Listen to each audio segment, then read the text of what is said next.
Hey, welcome back to Tango Simplified Learning Series. I'm Elizaveta, and today we're doing something a little different. As promised, Mitra Martin is going to introduce us to the Tango Fairytale game. So you're going to watch her teach me the game, and if you got a chance to listen to the Tango Banter episode this week, you know that this game is meant for opening up the possibilities of tango and improving our ability to practice and create new combinations in our dance. So if you haven't checked out that episode, the link is in the show notes if you'd like to listen to the whole conversation. But in this lesson today, you're going to be introduced to the game and see how to apply it to your dance. So I hope you enjoy it. And if you're interested in buying yourself a deck for the Tango Fairytale game, then check out the link in the show notes. So let's dive in. So we've got a bunch of cards here. And I think to get started, so I've sorted them out. Yellow ones are parallel system cards. Blue ones are cross system cards. And the green ones are system changers. 6 of those. 9 of each of the other systems. Okay, so when most people are learning this game, the important thing is to reconnect with kind of like the underlying DNA of tango, which begins with the concept of open versus cross steps. So if I want to step around you, I could step with, once I choose a leg, I can step with a forward cross, a backwards cross, or an open step. So I have 3 choices. You have 3 choices. Let's say we're going to stand and we're going to take a step like this. What kind of a step am I taking? Cross. Forward or back? Forward. And what about you? Back. Cross. The back cross. So we're both taking cross steps. I'm taking a forward cross. You're taking a backwards cross. And what if we go back this way? I'm taking the forward and you're taking What about that one? open. For both, right? What about like that one? Open. Still open for both, right? What about this one? Cross. For both. We're both taking so I'm taking a forward cross and you're taking a forward cross. So there are these 9 different possible ways to combine forward, open, and cross in parallel system. And you could obviously just remember them. You could say FF, OO, BB, FB, BO, or different people have had different codes over the years. Like what's been interesting about this process is I've gotten to study a lot of different notation systems and how people use Nuevo analysis to generate choreographies and stuff. There's a cohort of people that were, the sort of core of it was Chicho, Gustavo Navera, and Fabian Salas.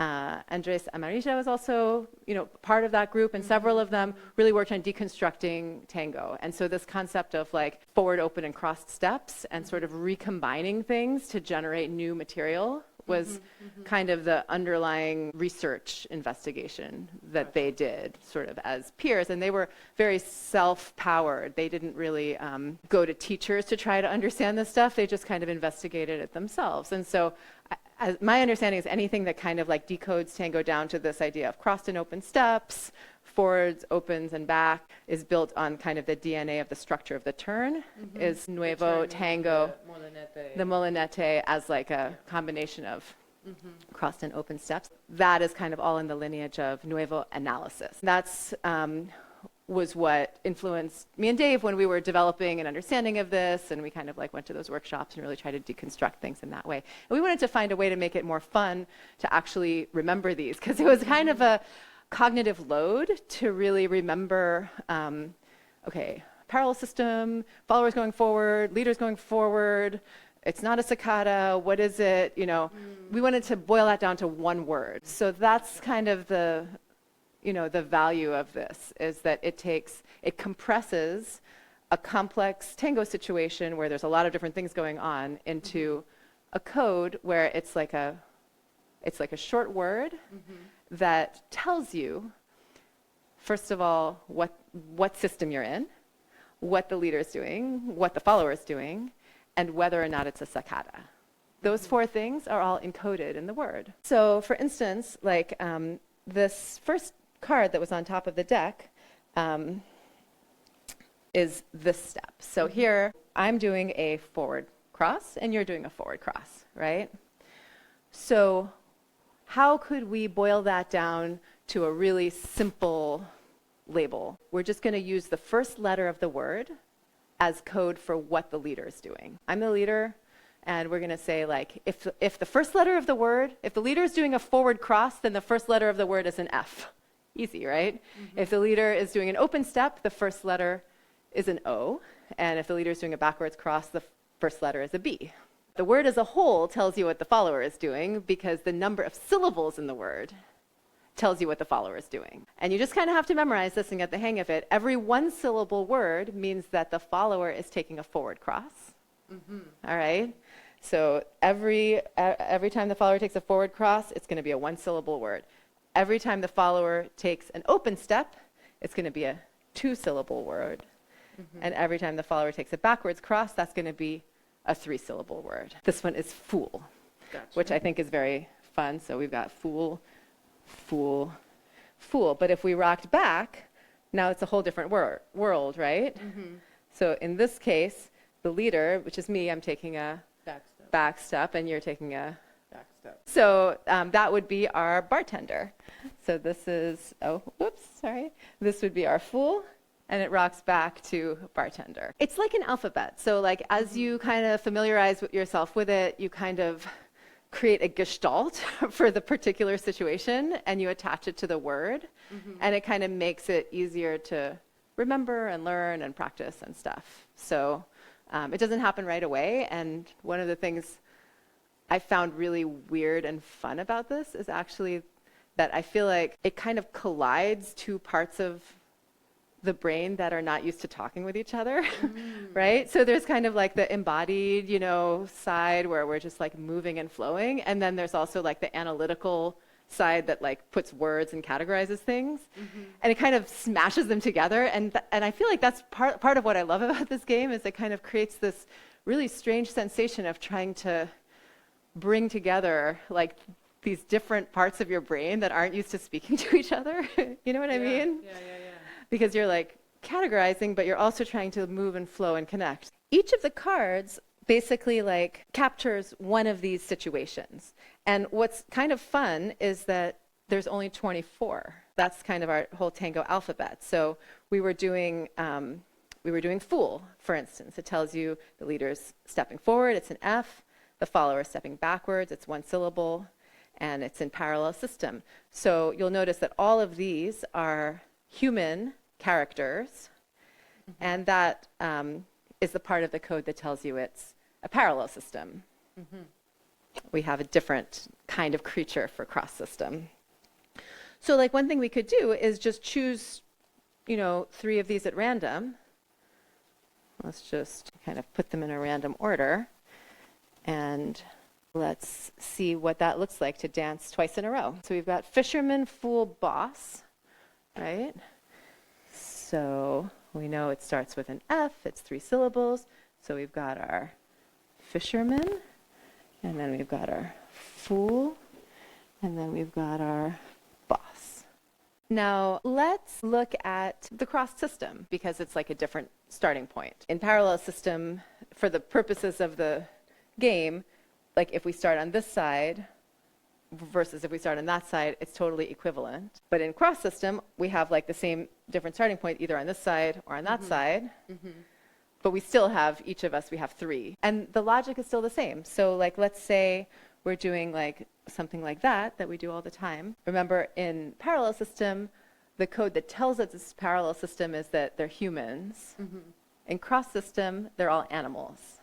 So we need to have an animal that starts with the letter O and has 3 syllables.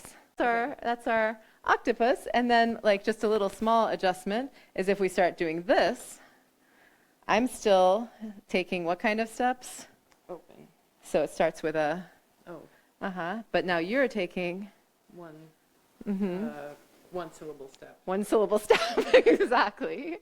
So Okay. an animal that's one syllable that starts with an O It's an ox. So my favorite way to play the game with like another dancer who's pretty experienced and is kind of familiar with it is to shuffle each of the different colors and then draw like a game board. And so there are different kinds of game boards, but what I would often do is do a yellow, then a green. We didn't look at greens yet, but greens are system changers. So a green, so that changes our system from parallel system. And now we use the system changer, and let's choose a cross system. Baboon, I love baboon. And then one more system changer. Eve, and then end up with a parallel system. So fisherman. Okay, so this is our job. This is our game board basically, and we're going to see about how we can make it smooth and find something we like in there. The thing about this is it starts with a Sacata, Oracle Sacata. So let's see, with Oracle, what would be a good way to start Oracle? So I'm going to start Oracle by leading you in a, I think I want to start on the other side and have you, there we go, a little forward boleo into Oracle. There we go. And then you're going to do Eleanor, which would be your backwards cross to change systems, followed by baboon, followed by Eve, followed by fisherman. So fun, right? Kind of satisfying, right? And if you don't remember it, you can always decipher it, just with the 4 rules. What species is it? What's the first letter? How many syllables does it have? Mm-hmm. And then the 4th rule, which we didn't talk about yet, is upliftingness. So the spiritual and magical and winged flying beings are all more uplifting, and all of those represent Sacatas. It's not strictly necessary to remember that to play the game, but it can be just a fun thing. So, and all the Sacatas, so this one is our oracle, right? So I'm taking an open step and you're taking a back step. That's the follower Sacata version of it.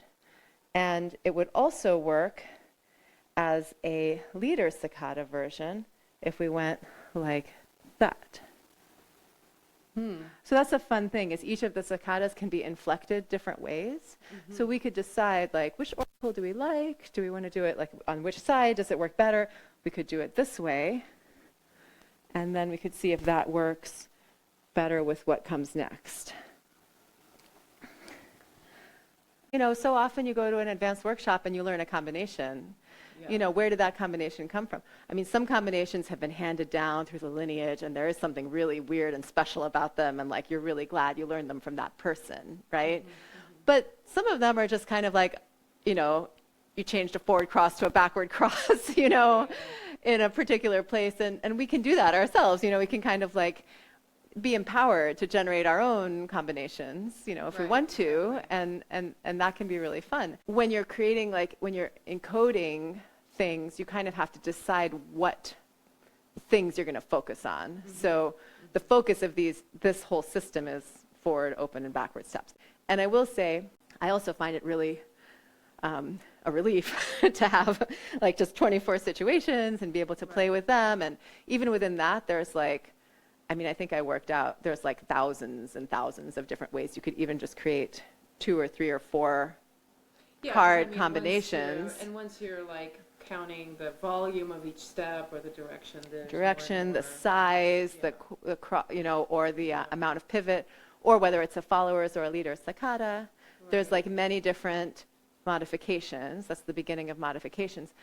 All right, I want to know in the comments what you guys think of this game. It was so challenging for me to learn it, and I gotta say, it's not something that my brain can understand very easily, but I plan to use it in my own practice.